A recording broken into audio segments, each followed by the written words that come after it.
Bonjour à tous et bienvenue sur la chaîne de TenorShare 4DDIG. Aujourd'hui, nous allons voir comment résoudre l'erreur Windows 0x800-705-70.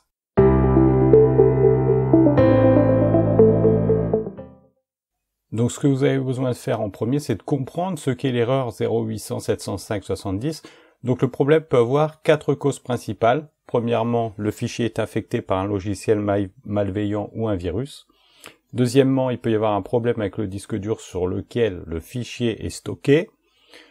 Troisièmement, il peut y avoir une insertion ou un retrait forcé de clé USB. Alors quand on va parler de disque, de manière générale, ça peut être une clé USB, un disque dur, une carte SD, tous les supports qui contiennent des données où le fichier est potentiellement corrompu. Donc je vais vous montrer toute une série de solutions pour résoudre tous ces problèmes potentiels. C'est parti, on y va.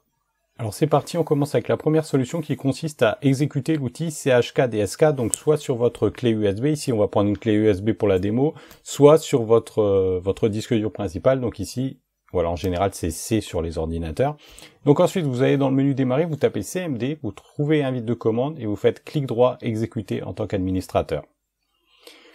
Une fois que vous aurez fait ça, ça va vous ouvrir ce qu'on appelle donc l'invite de commande, et là donc vous allez taper dsk,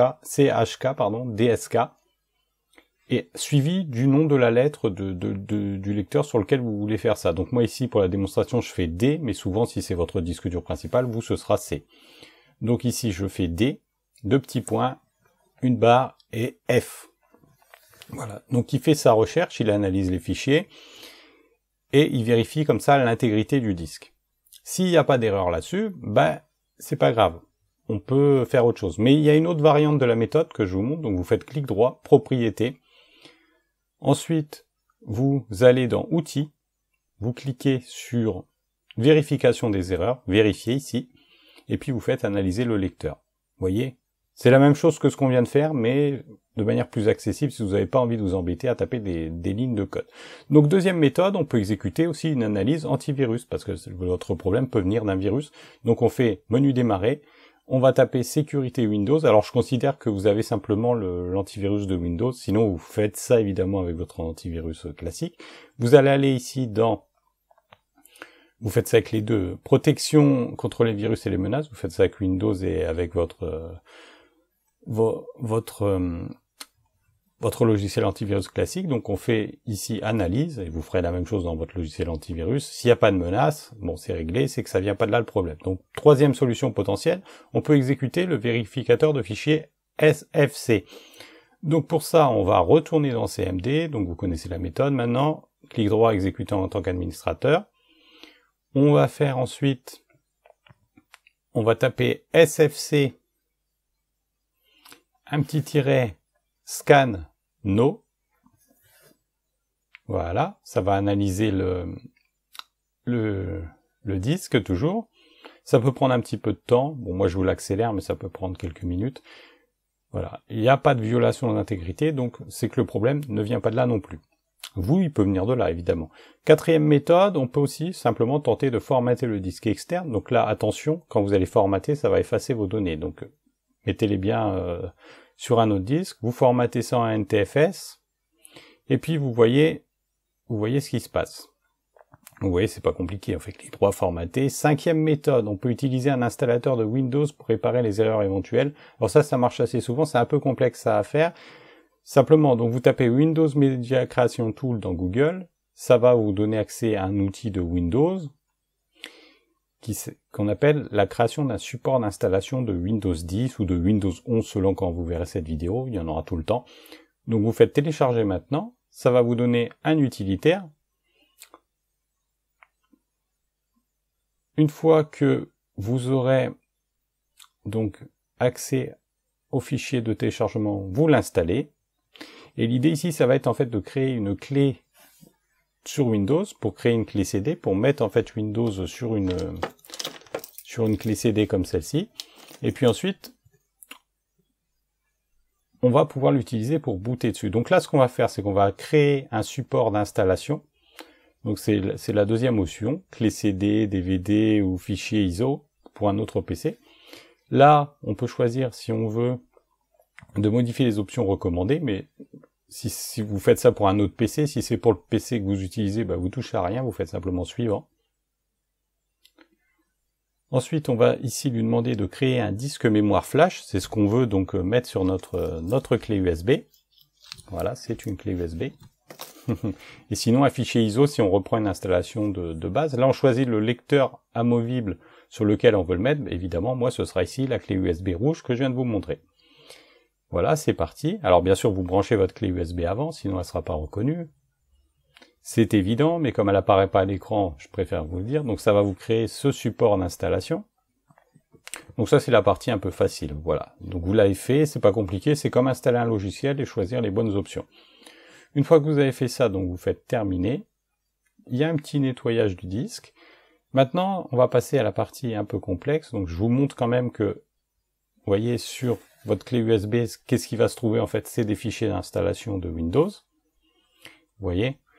Donc maintenant, la partie compliquée, ça va être d'éteindre votre ordinateur, de brancher votre clé, et là, vous allez appuyer sur le bouton qui vous permet d'accéder au BIOS de votre ordinateur. Alors, il dépend de votre constructeur. Je vous invite à googler ça avec le nom de votre ordinateur, vous allez trouver. Moi, dans mon cas, c'est un bouton bleu sur le centre de l'ordinateur. Mais ça peut être échappe, F10, F2, ça dépend vraiment de votre constructeur. Et là, on va aller dans les options. Donc moi, il faut que j'aille dans configuration. Non, c'est pas configuration, c'est startup, démarrage en gros. Et là, on va aller dans boot. Donc comment l'ordinateur boot. Et ce qu'on va faire, c'est qu'on va faire monter la clé USB dans la liste de l'ordre des priorités de boot. Donc moi, pour le faire ici, je vais utiliser la touche plus en appuyant sur la touche Shift. Vous appuyez sur la touche Shift et vous faites tout. Voilà. Voilà. Shift et plus. Shift et le bouton plus. Parce que j'ai pas de pavé numérique, moi. Donc j'ai pas de plus, moins. Donc touche Shift, majuscule en fait. Et puis vous appuyez sur le bouton plus et ça va vous faire remonter voilà, la clé USB. Donc on la met en première position. De cette manière, l'ordinateur va démarrer directement sur la clé USB. Après arrive en deuxième position le disque dur. Voilà, l'idée c'est de passer avant le disque dur. Donc vous faites ça, vous redémarrez l'ordinateur. Et normalement, voilà, ça vous relance l'installation de Windows. Donc ici, je fais suivant. Et au lieu de faire installer Windows, parce que je ne veux pas installer Windows, il y est déjà, je vais faire réparer l'ordinateur. Et là, je vais aller donc dans les outils de dépannage juste en dessous. Vous voyez? Et là, je vais aller dans soit l'invite de commande, soit les outils de redémarrage système. Je vais essayer les outils de redémarrage système. Mais vous n'êtes pas obligé de faire ça. C'est une autre option qui vous permet aussi de tester le démarrage de votre Windows. Vous voyez, ça va faire un diagnostic de votre ordinateur. Ça, c'est vraiment si vous n'arrivez plus à démarrer ou s'il y a un problème dans le démarrage même de votre ordinateur. C'est pas forcément nécessaire, mais essayez toutes les options. Comme ça, ça vous aidera à résoudre cette erreur. Voilà, donc ici, il m'a dit qu'il n'a pas pu réparer parce qu'il ne trouve pas d'erreur. Mais c'est pas grave, donc on va essayer de faire des autres options. Donc on va aller dans dépannage. On peut aussi récupérer l'image système si jamais vous avez la possibilité. Et quand vous avez fini ça, ce que vous faites, c'est donc que vous retournez sur le BIOS comme je vous expliquais juste avant, et vous repassez en mode, voilà, vous repassez en fait votre disque dur en première position. Ah, et vous faites F10, sauvegarder et partir. Sixième solution, on va réparer les fichiers endommagés avec 4DDG File Repair. Donc 4DDG File Repair, c'est notre logiciel qui est ici. Ici, c'est si vous avez un problème, vous pouvez télécharger donc ce logiciel gratuitement et il va vous servir à réparer les fichiers qu'on appelle corrompus. C'est-à-dire que si votre problème vient d'un fichier corrompu, il va vous aider à le résoudre. Donc, on y va, on installe le logiciel où on veut. L'installation est assez rapide. Ensuite, on commence avec le logiciel. Comme vous voyez, rien de sorti à ça. Tout le monde peut faire ça. Il suffit simplement de maîtriser le double-clic. On double-clique sur les choses pour les lancer. Et là, donc, on va aller dans l'onglet réparation de fichiers. Réparation de fichiers corrompus et réparation de fichiers. Ensuite, on va prendre la fenêtre, ou alors on va appuyer sur ajouter des fichiers, mais souvent, on peut prendre la fenêtre. Et on va travailler sur ces 3 fichiers. Je vous ai mis 3 fichiers corrompus, donc c'est des fichiers de test, parce que je n'avais pas de fichiers corrompus, mais ça arrive que des fichiers de Windows soient corrompus. Et on va les prendre et on va les faire glisser dans la fenêtre. Alors je vous montre tout d'abord que ces fichiers, on ne peut pas les ouvrir avant de faire ceci. Donc vous voyez, ça ne fonctionne pas. Il n'y a rien qui fonctionne. On avait un fichier Word, un fichier Excel et un fichier PowerPoint, enfin ici ouvert avec LibreOffice, mais c'est la même chose dans l'esprit. Et ça fonctionne pas. Donc ce qu'on va faire, c'est qu'on les met dans l'outil, et à l'outil, on va lui dire donc soit répare de manière individuelle, donc on cliquera à droite, soit tout réparer, en cliquant en bas à droite. Donc nous, on va faire tout réparer en cliquant en bas à droite. On attend un petit peu. Bon, c'est assez rapide, hein, mine de rien. Et puis, une fois qu'on a fini, on va cliquer simplement sur « Enregistrer tout ». On va choisir où on veut l'enregistrer. Donc ici, je choisis le bureau. Donc ça va arriver sur le bureau.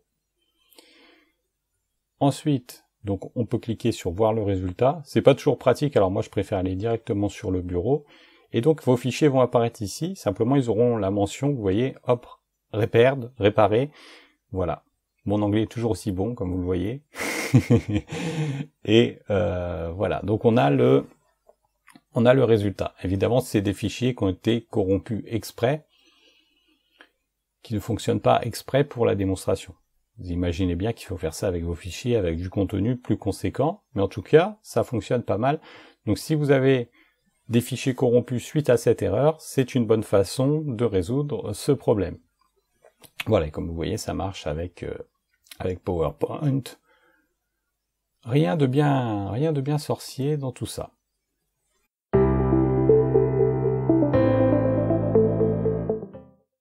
Voilà, vous savez maintenant comment résoudre l'erreur 0x800-705-70. Je me la suis notée parce que c'est trop dur à retenir sinon.